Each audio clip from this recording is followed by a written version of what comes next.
on, you'll see that the link is here. If you're there, then that's great. If not, bit.ly/GCS Canvas. On the third page, you're going to see a table of contents. We're going to go ahead and click on the discussions. That's the 40th slide. And what I want you to do is I want you to interact. I want you to tell us in the chat. This is everybody, right? There should be 14 responses in there, actually 12, minus the two of us. Where have you seen engaging online discussions before? Could be anywhere. This is 2020. Twitter. Yes, Twitter. There's a lot of engaging conversations. A lot of people get scared about Twitter, though. Twitter's a good place to get a lot of teachers on Twitter. Facebook, yes. Forums, Adam, dang. How amazing are forums? I feel like a lot of people miss out on the amazingness that is forums, right? If you're not checking out some forums and finding your people, you're missing out. I am like the world's biggest Reddit fan, right? There are people on there in every single possible. You could be interested in, like, ancient basket weaving techniques, and there's going to be other people that are on there that want to talk about ancient basket weaving techniques. That's the subreddit that Adam's on, probably, right? No. My brother was made a mod for a TV show, Heroes Forum. Opened my eyes to it. Yeah, it's crazy, isn't it? Forums, guys. They're at the very beginning. They used to be called news groups when the internet first started, but a forum is a great place to find your people. There are so many forums for education, it's not even funny, but there's my shameless plug for forums. All right, great, awesome. So I'm going to show you what I think. So here is a shameless plug for Facebook Workplace. It is just like Facebook, but just for Gaston County schools. If you're having trouble logging in, the easiest way to get to Facebook Workplace is through the 9 dots on Google or Gmail. You got the 9 dots here. You scroll all the way to the bottom and you go to Workplace. Everybody in Gaston County schools is in there. If you're not in there, you're missing out on the conversation. So it's basically Workplace, but just for Gaston County employees, where we can have safe conversations about cool things like algebra. I personally don't think algebra is that cool because it's scary, right? But these Math 1 teachers do not think it's scary. They think it's awesome, and they're having a conversation. So we have a teacher here posting about a lesson that she's done with the students, and you have teachers from all around the county, not just in their class, not just in their school, talking about that lesson and how it could be made better. And so at the end, you have the 4 people that are interacting in that conversation, and they're making this lesson better and better and better just through a social way of communicating. It's awesome. So Workplace, check it out, join the conversation. We actually have a Canvas Workplace group that we're hoping that you guys can share best practices for Canvas, because Canvas is a pretty darn cool tool. Here's a little snapshot from Twitter. I like Twitter. I'm more of a lurker on Twitter. I like to go and watch the conversation occur. Hashtags are easy ways to find information on Twitter. Like the Teach from Home is kind of trending, so you can find some very interesting conversations there. And then this is a big one. Check this out. It doesn't have to be for school related. How about this? This is from Amazon, right? I mean, I'm sure someone in here has bought something from Amazon today. No? No. Somebody did. Somebody will buy something from Amazon today. Yes, Ryan bought something, right? So I guarantee you didn't buy something that didn't have. Would you ever buy something from Amazon that didn't have a bunch of reviews to it, right? You got that social proof. It's essentially a conversation online, right? So there's a question and answer section, and then there are reviews. So we are very social people. We like to have conversations. Even if you aren't a person who likes to have conversations in person, you can find your people and have the conversations online. That being said, who else has conversations on the internet? Besides you, the adult. It's way more fun when I'm not just the weird guy staring at my computer talking to it, right? Yes, they do. Your students do not carry around mini computers in their pocket and have conversations while you're teaching, do they? Yes, they do. Too much. Never. They would never do that. You never had a conversation on your mini computer in your pocket while you're teaching, right? Never. Okay, I digress. Let's learn about discussions. Is basically a little baby forum inside your Canvas course. I'm going to show you 2 ways to create a discussion. So let's hop over into Canvas. And if you haven't already created a little sandbox for yourself, you can create a new course. And you can call it whatever you want. And you can have as many of these as you want. And the reason I say you create a Canvas sandbox course, or call it whatever you want to call it, is because you can't mess it up, right? If you go and start playing around heavily in the courses that were pushed over from PowerSchool, you may click on something that you don't want to jack up too much. So here we go. I've got a little sandbox course here. I pulled some things in from the Commons, which is over here on the left-hand side.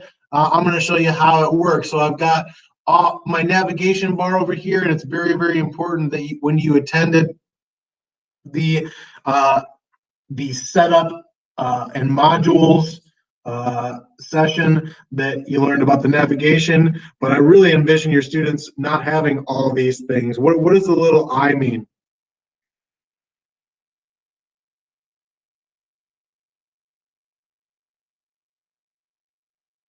See, I'm doing wait time, not visible to students. Very, very correct, right? So for me in my online course, the only thing the kids are going to see is going to be modules, maybe syllabus, and grades. Everything else I'm going to hide for them. But anyway, I've got this in here right now. I'm going to go into discussions. And the first thing we're going to do is we're going to look at where I can create a discussion in here. I've got a couple discussions ready to go. My students are never going to see this page. That's why I'm not going to talk about pinned discussions or closed discussions. This is going to be for me. If you choose to leave it open, your students can go directly to the discussions. It's up to you entirely. This is just my perspective, right? So in the discussion section, I can go up to the gear and I can press the gear, and these are going to be the settings for my entire, in this particular course, just this course. You have to do this in each one of your courses. These are going to be the global discussion settings for that course. Manually mark post as read. By default, they're not checked, right? So but as you scroll, it will mark that post as being read. You may not like that. Maybe you want a little bit more control over it. So maybe you check it or you don't check it. That's entirely up to you. Now let's talk about this one. Do you want your students to be able to create discussion topics? Should your students be able to go into the discussion section and create their own topics? What you think? There is a right and wrong answer. Who's gonna say they're not in the beginning? Why not?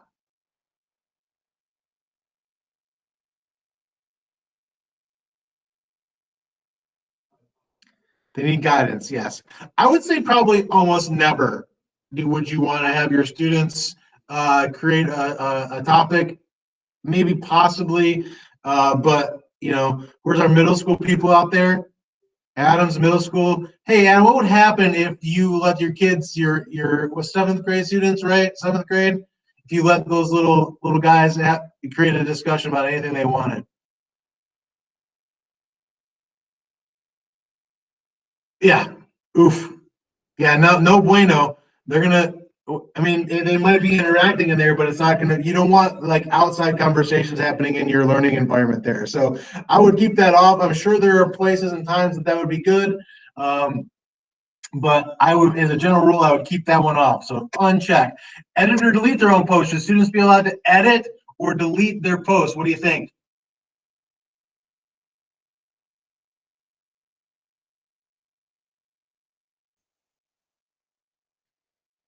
These are all my opinions and absolutely not the opinions of my employer. So I'm just giving you my opinion, okay? You can do it whatever you want. Again, not for middle school. Probably not. There are some cases that you might want to let them edit it. We're going to talk about a functionality within one of the discussions.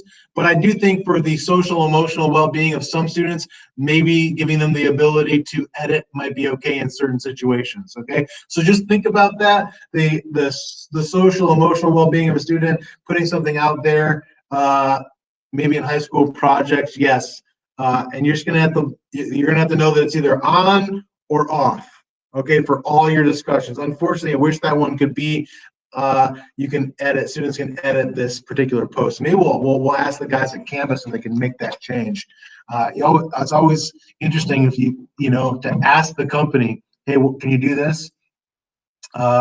Anyway, and the last one should be attached files and discussions. I think that one's a pretty safe one. So if you're starting out, your discussion settings should look like mine, in my opinion. Save. Now I can create a discussion here if I want, and this is going to look exactly the same as where I'm going to show you where I think you should create the discussion. Whatever. Test 1, whatever is the text, and I can save it. And then in my discussion section, you'll see that I've got a discussion called test 1, okay? That's not where I would create all my discussions. Maybe I might stack them up in there, but where I would create it is I would create it in the modules. So the modules are going to be the heart of your course, right? So you're going to come in here for module 1, and we might call it week 1. This is probably not a great way to do modules by the week, but maybe it's more like units, right?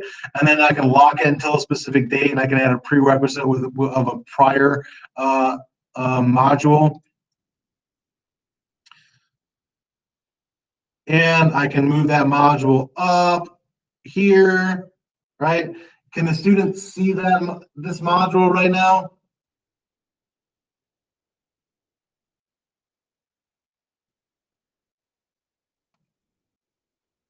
What do you guys think? Can they see this module, this module, this module? That's not published. That's correct. So in order for them to see the module, I have to actually publish it, right? So inside this week 1, I'm going to click the plus button, and then I can create an assignment from here, a quiz, a file, a page, or discussion. I'm going to go to discussion. Now these are I can click on test 1, and it's going to pull in a discussion that they're going to pull in the test 1 discussion that I already made, and then I can publish that and publish the module. But that's not what I want to do. I can actually create it from here too. So I can click here, I can go to new topic, and I can say,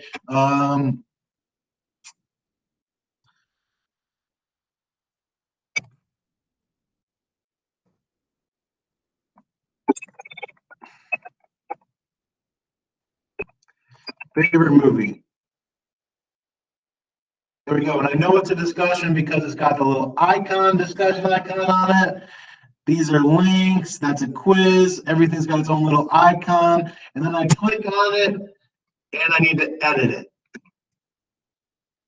So in here, I've got this WYSIWYG editor, and this WYSIWYG editor should look very familiar to you. It's what your students are going to have. The students are going to have a WYSIWYG editor. You're going to have a WYSIWYG editor. It's going to look just like this. It can do all kinds of cool things, like I can say a question to the students, like what was the best movie you saw this summer? And then I can change that from paragraph formatting to heading, just to kind of make it bigger. I can bold it, and maybe you want to make your questions inside your discussions look a certain way, right? Then I can come down here, and I can bullet maybe some thoughts. Where did you see it? These are guiding. Who are you with?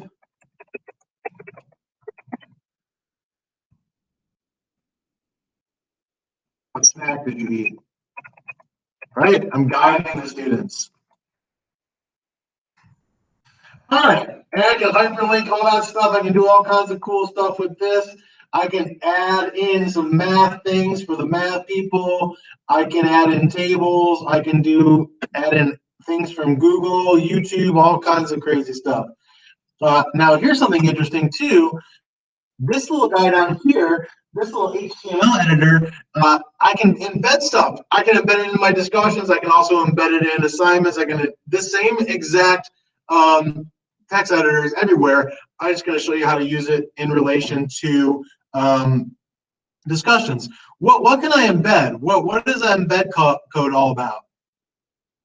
All that means really is that I can take content from someplace else on the internet and I can put it inside my course, whether in the discussion or something else. What's the number one thing you think about when you think about embed code? What about Loom? If I've got a Loom video that I've created, it gives me the embed code. If I got a YouTube video, I can embed that. Let's take a look at YouTube for a second.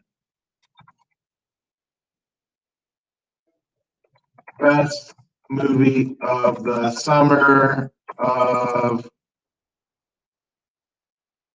2020.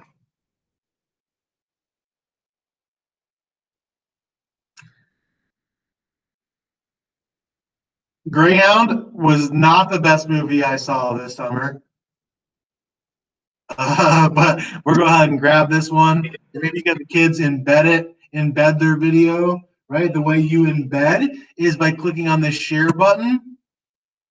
And look at that. Look at the little embed code. I can even start it at a specific time if I want to. I can say start at 1 minute or start at 5 minutes if it's a long video. But if I don't want to do that, I can just click copy. It grabs the embed code. I don't need to know what it means. I go back to my course. I click on the little HTML button. And then I click the enter button. And I get to a space where there's no HTML code. And I hit Control V and I paste it in there. And then I go back to the rich text editor and voila, right? Look at, you know what I feel like when I do this? I feel like Tom Hanks' character in another movie. Remember Castaway when he made fire? Yeah? Boom! So when you're at the dinner table tonight, people say, what did you do today, guys? You say, well, I know HTML coding. It's not that big of a deal, but I'm kind of a big deal. Boom! No? Yes? Yeah. You are kind of a big deal because you did HTML code. You brought it all in there, right? We don't want to hyperlink. We want to keep all the content. We want the students inside the course, right? Yes. All right. So HTML code is cool. I'm getting a little excited here. So excited that I moved the chat.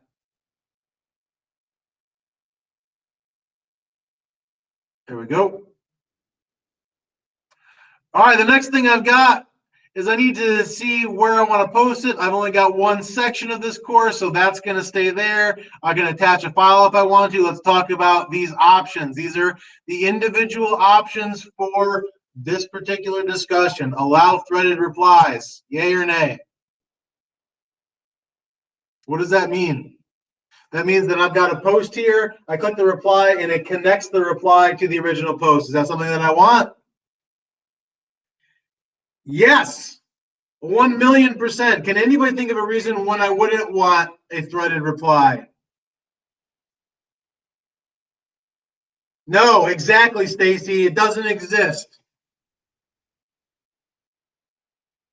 No, it's not a discussion then. Correct. Yep. So always check on that one. And then users must post before seeing replies. Whoa. Here's a big one. Check this out. I want to take you back in time, way, way back.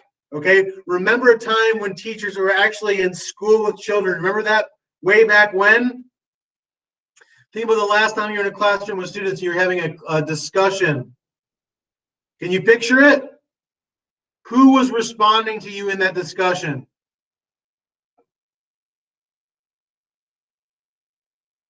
The same 3 kids, yes. Do you suppose the other 27 kids that were in your class had an opinion on what you were talking about?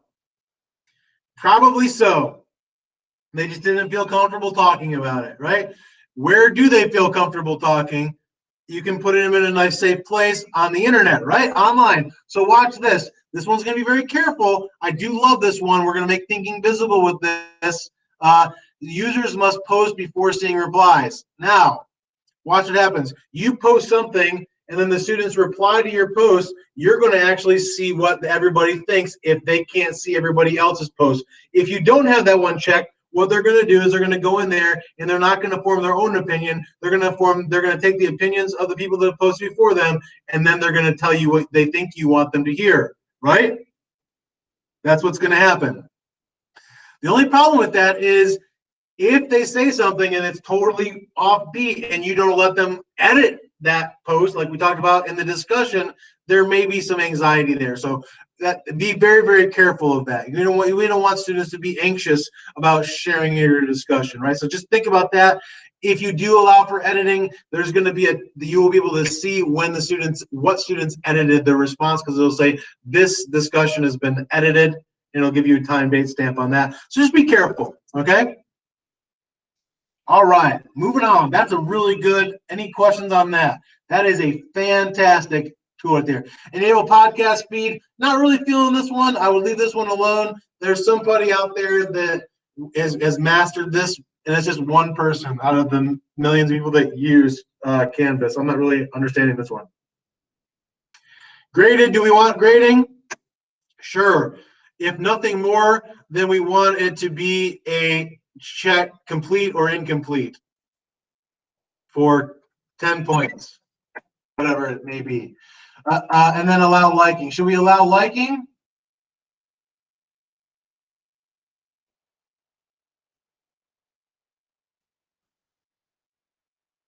They do use liking on social media. Guess which social media platform removed likes about 8 months ago? Instagram, one of the largest social media platforms in the world. There were a number of studies that showed that liking was having a detrimental effect on people's well-being, right? So they removed it. It can be a popularity contest too. There may be a situation where you like it, where you do want to have likes. Maybe it's like for voting, maybe. But as a general rule, I don't think you need to have the likes on there, because it's going to just reinforce the social structure you have in the social hierarchy you have in class, which is not super awesome all the time. All right, there is the option in there to have group discussions. You can group these assignments. You can allow peer review, and you have settings in here for the due dates available from and until. Let's take a look at the group discussion. I think this is pretty darn cool. Say you're having we can call this the book talk, and I wouldn't allow them to self-sign up, or maybe you want to. You can automatically split students into groups of 4, and you can automatically assign a group leader and save. And what's super cool about that is it's then going to take that really, really large conversation, and it's going to kind of shrink it down into something a little bit more manageable. Is that the number of groups or the number in groups? What does that mean? It's a number of groups, right? So it's going to let me, I said I wanted to be in 5 groups, right? And then however many kids I've got, it's going to automatically shuffle them into those groups, or I can manually put them into groups. So that's kind of cool, right? Play around with it. And I'm going to click save. And then I'm going to go back to my module. And I know that it's not published, so I'm going to go ahead and publish it. I could have clicked save and publish before. And then we're going to go home and we're going to look at it as a student. So here's the student view. And this is super cool because you can see what the students can see. Right? Okay, cool. Maybe I don't need to get rid of that. So I can go back to leave student view, and I'm going to get rid of the digital citizenship. Boom, boom, boom. Student view. That's all they can see. So I'm going to go into my favorite movie. They're not going over to discussions because I would hide all those. All they're going to see is favorite movie. And I'm going to go in here and we can watch this video. And then I can reply. Where do I reply? all the students think they reply in the only text box here. This is the only text box. And then this is the only button. But what's that doing? That's not really a text box. It is a text box, but it's going to search for in this discussion. Well, guess what? There's nothing to search in here because there's no information. Well, how we reply to this particular post is with the world's largest reply button. Has anybody ever seen a reply button this large? It is absolutely massive. And it's strange that your cursor changes from a pointer to a cursor, which is weird.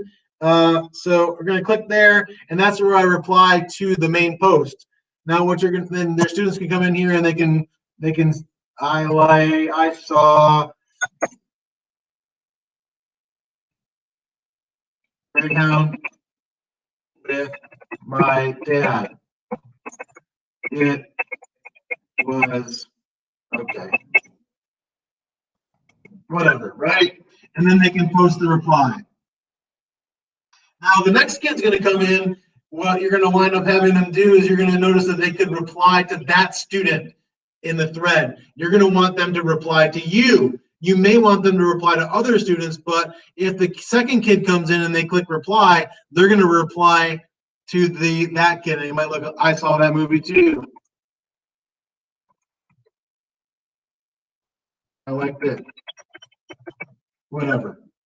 Right? I might have them put supporting documents in there or whatever. You see the thread? I would rather the kid comes in here and they go in and they reply, I saw the Care Bear movie for the first time. Changed my life. But you can go and you can bold or put hyperlinks to the Care Bear movie, whatever, right? Super cool. Are there any questions about that?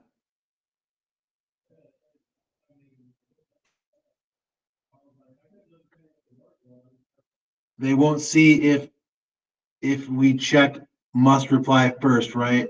They won't see the other responses. They'll just see that, and then once they hit post, then they'll see everybody else's responses, and then you can ask them to go in and answer somebody else's question like this. I think I just showed you that part. You can reply to this particular student.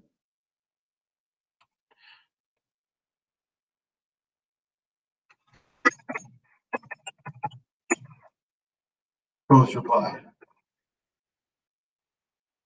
And then it'll be nestled. See how they're nestled beneath that? So those are responses to this particular comment, and this is a response to this one. All right, let's go back. I'm going to go back, leave student view, and I'm going to create a real quick, I'm going to show you a really cool trick. So you got your book talk groups right here. I'm going to go back to my modules. I'm going to create another one. I'm going to create another discussion. We're going to call it new. Let's see.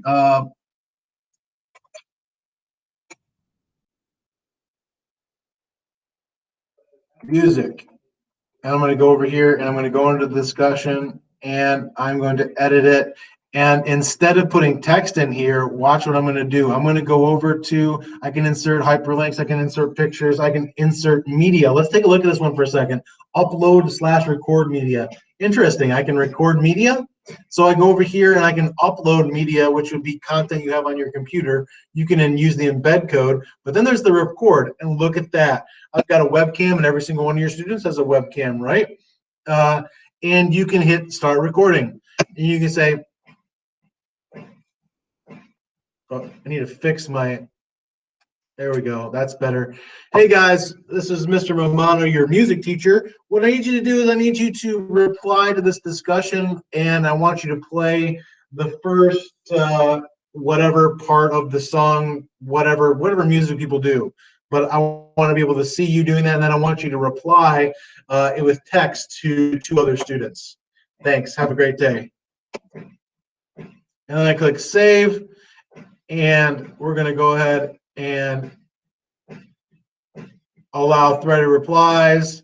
Users must post before they see. It's going to be graded. This is going to be a little bigger because I got to put video in there.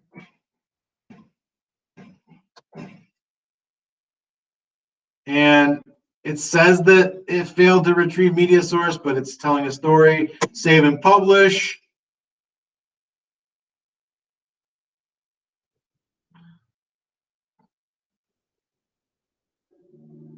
There it is.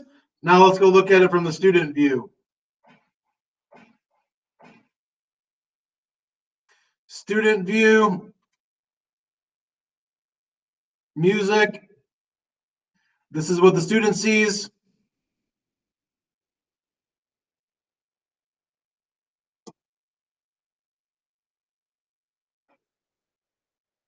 And then they can come down here to reply, and they can reply with media as well. So record, I can turn the webcam off, and then it's going to only be a audio recording that they can click on and play, or they can create the webcam, click on the webcam, and they can record a reply. So how fantastic would this be for a music class, a band class, a Spanish class, French, whatever, or show your work, right? Show me how you did this. Show and tell. Maybe you create a project at home, right? Just because we're doing this all digital thing doesn't mean we can't use paper and pencil anymore. Remember, paper and pencil can really help students cement ideas with paper and pencil, folding stuff. I don't know. Here's my diorama that I made. This is a real quail egg, whatever it is. Finish, save.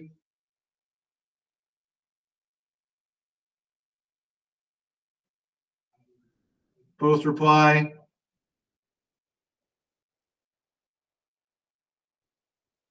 Hello. On a scale of 1 to 10, how cool is that? You don't seem very amused. It's a 10. If you're a Spanish teacher or a math teacher, maybe not math teacher, but that's super cool. It's just like Flipgrid built right into your Canvas course. It's okay if you don't think it's a 10. I think it was pretty darn cool. Let's see. Are there any questions that I'm missing here? Anybody have any questions so far? Let me show you how to grade that real quick. So especially those a very popular assignment is going to be reply to my post and then respond to two other students' posts. The way you can do that is by going into the speed grader. The speed grader, if you try to go in there with a pencil and paper and try to figure out, did they reply? Don't do that. That's technology should save you time. It should not make your life more difficult. So what I would do is I would go as the teacher, I would go into the actual assignment or into the discussion. This one, let's see, we'll go back to my modules and I'm going to go to this one. And then I'm going to go to the speed grader. And then I can go through the students in the class.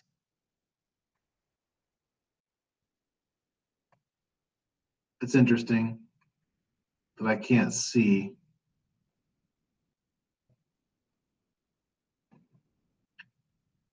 Test student, test student.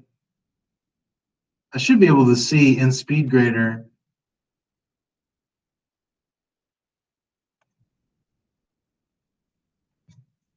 Huh.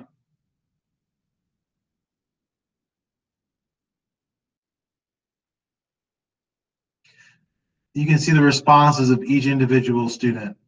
I'm not sure what's going on here. That's usually without showing all the threads. Maybe I take you into another course real quick. Let's see. Courses, sheets. Nope.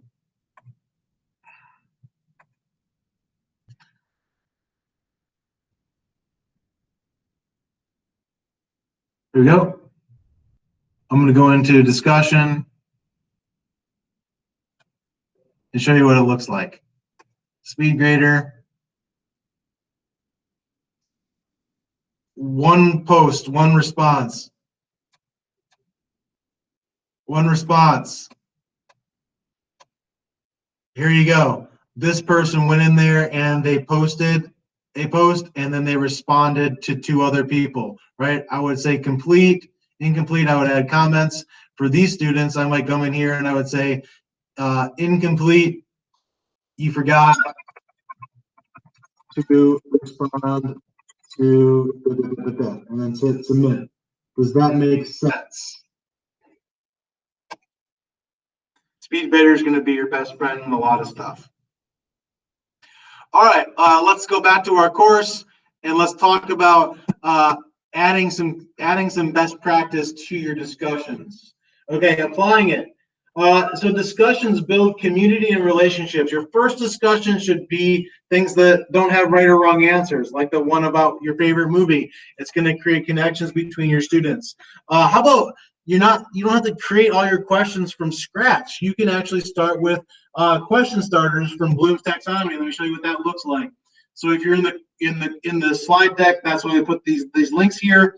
So what I can do is I can go down here, and if I want my students to remember something in a discussion, I might say, what would you choose or describe what happens when? If I want to get them in higher order thinking, I can come in and pull an analyzing. What can you infer about what the author meant when Jim was whatever in To Kill a Mockingbird? Oh my goodness, someone just knocked on the door. Creating, predict the outcome if, whatever, okay? So those are super cool in there for you. You might want to print those out or have them readily available to help you with your discussions. You can have the students respond using a question stem. So here's some question stems, or sentence stems rather. I want you to respond with agree with another student and disagree with another student using I disagree with blank because, or I agree with blank because, or I like what blank said because. And then you put that actually in your description of your discussion.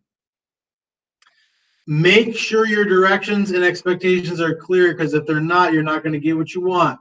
And then be sure the students understand the confusion about the world's largest reply button.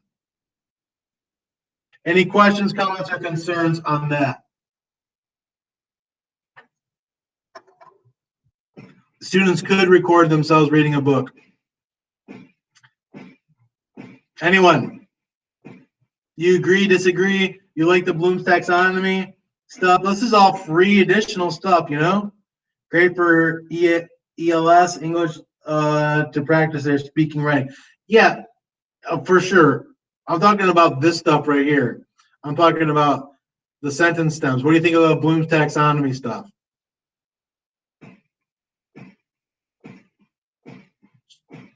Yes. No one's saying anything, but that just means that they are. Yes, Adam, thank you for rescuing me there, buddy. They're great resources, for sure. All right, let's move on. Here's some more best practices. Let's see. Bookend. Reuse the same discussion in multiple places in the module. For example, KWL. So what do you know? So this is what that looks like, right? In my course, I could create, in my module, I could have a discussion.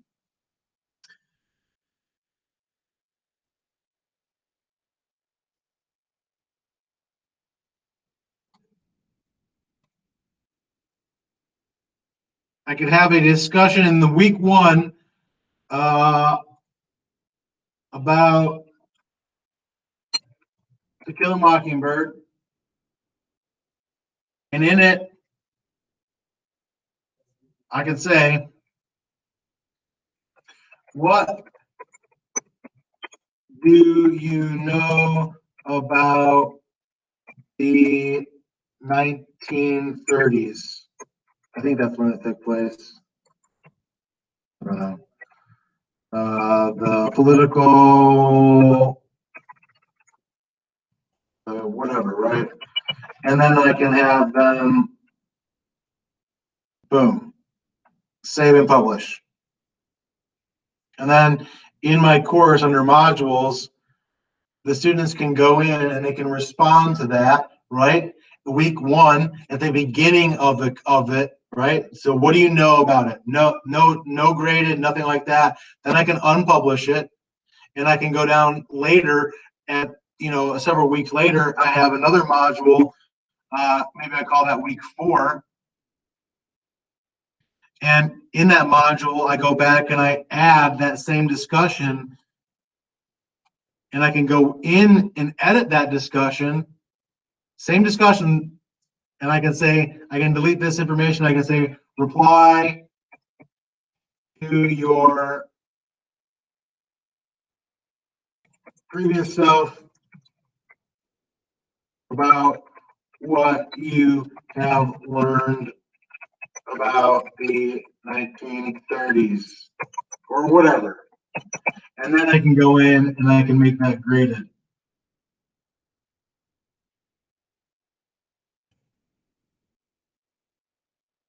Save and publish.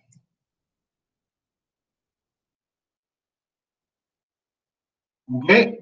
If I want to get that out to another one of my courses, if I really like that discussion, just like everything else, I can't share that from the module section, right? I actually have to go into the discussions or assignments and pages, and then I click the little button right here, the little 3 dots, and click copy to, and then I can choose my courses there. I can also share it to the Commons for other teachers to use. You like bookending? All I'm doing is reusing a discussion. It doesn't have. It can be you continuing the discussion. You can put it in every single module, right? Because I feel like the modules are going to be where your students are going to learn from. All right, let's talk a little bit more. Respond to student posts. This is good modeling. You do not respond to all students, right? You're facilitating instructions. You don't want your students responding directly to you. The purpose of a discussion is to create connections between students. You want to guide the students. You're like, oh, this is great, but what do you think about this? Okay. AAB day, if you had to go and respond to every single discussion, you're going to not have fun. Use your comments to guide the discussion. AA, BB day, post your initial thoughts online and then go deeper in class. Check this idea out. Hello, this is why blended learning just makes sense, right? Even at a time when we're not having students at home and then some in school, what you can do is you can use discussions to kind of go deeper, right? Say you're in even a regular class and the students, as part of their assignments, they go in and they answer you and they can't see other people's ideas first before they post, and you get what the student is really thinking. And then in class you can say, hey, Miss Dodd, I know you never talk in class, but wow, what you said on that discussion board blew me away. Let's talk more about that, right? How empowering can that be for that student? So now you have the ability to kind of jumpstart your classroom discussions on the day that the students are in class.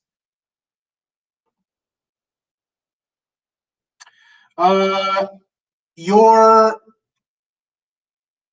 discussions don't have to be just text. You can have the students respond with emojis and pictures. Could you have a fun assignment that's, hey guys, respond in only emojis, but it has to make sense? So we've got a link in here to Emojipedia. And there is the emoji for taco. And they have all the other emojis too. And you can have the students go in and respond to your post with just emojis. You like that idea? Or include emojis. Does anybody know how many emojis are on Emojipedia for extra credit?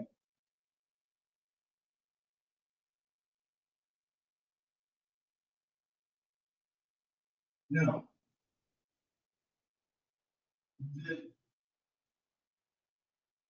The correct answer is all of the emojis are on Emojipedia.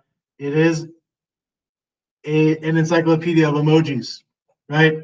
So there you go. Just a free little gift for you, Emojipedia. And then using sentence stems we talked about. I agree with blank, but have you considered blank? Detailed expectations and rubrics and the prompts use bullet points for clarity. We talked about that. All right, let me show you an example of a discussion prompt that we think is good. We've got predict. Use Bloom's taxonomy to get some of the higher order thinking skills. This was in creation. Predict the outcome if. Right, I had to think about, wait a second, what would have happened if George Washington did not resign after 2 terms, right? And then here's my expectation. I want you to respond, and then to at least 2 other replies. Your response should include your prediction, at least 2 supporting facts or details, and the terms precedence and legacy. Your replies should begin with one of the following phrases: I agree with, or I do not consider. The more wordy you get, the more confused your students are going to get. This is a pretty straightforward. No one can read this and not understand exactly what they need to do, right? Because I'm not getting super wordy. I'm using those bullet points. Do this. Don't do this.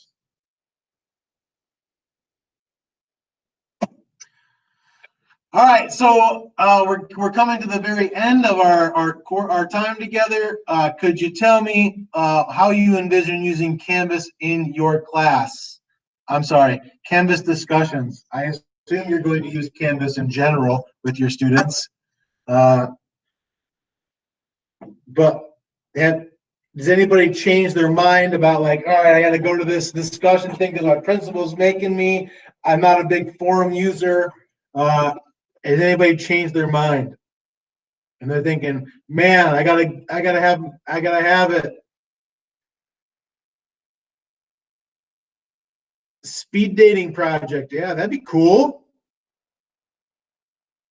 I like that idea. Make sure you get really cool things like this that work. Go and post it in Facebook Workplace in the Canvas section. Book talk, informal writing practice in Spanish. Fonseca, did you like the idea about having the students record the speech? You know, even if they don't feel comfortable with the camera, just using the audio so everybody can hear their Spanish. I think that would be yeah, that's fabulous. Fabulous. Fabulous. It was made for Spanish teachers and music teachers and chorus teachers. I had a math teacher, a band teacher literally weep with joy in one of the earlier sessions seeing that. Maybe I'm exaggerating. He wiped his eye. There could have been something in it, but I digress. Okay, we all feel comfortable with the discussion settings. Here we're at the end. I've given you some links on slide 53, the how-to guide for discussion. So I have been doing this for a very long time with technology in education, and I have never, ever seen a more detailed how-to guide on any digital platform. So the Canvas community is incredible. They've got tons and tons and tons and tons and tons of documents about Canvas and each particular topic. And that link took you directly to discussions.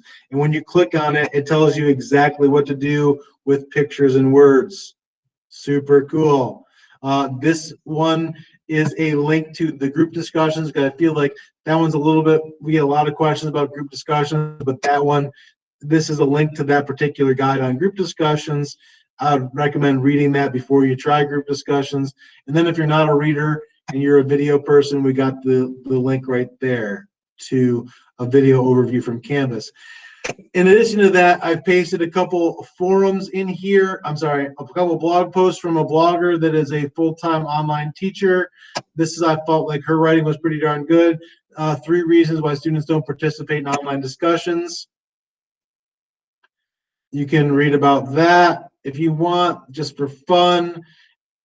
Instructor involvement, should you be involved or not? If her opinions are in any way different than mine, then she's wrong. Okay? Great. That's all I've got for you. There's going to be a little magical link in the chat that you will get your renewal credit for, if and only if you fill it out. There is a question at the end of that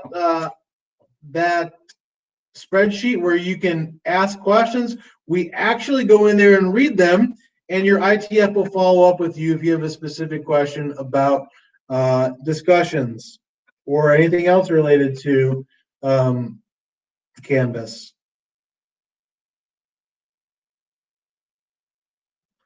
We have 5 minutes left before the hard stop. Thank you, Ms. McSwain. I don't know if it's expertise, but this is going to be an incredible year for everybody.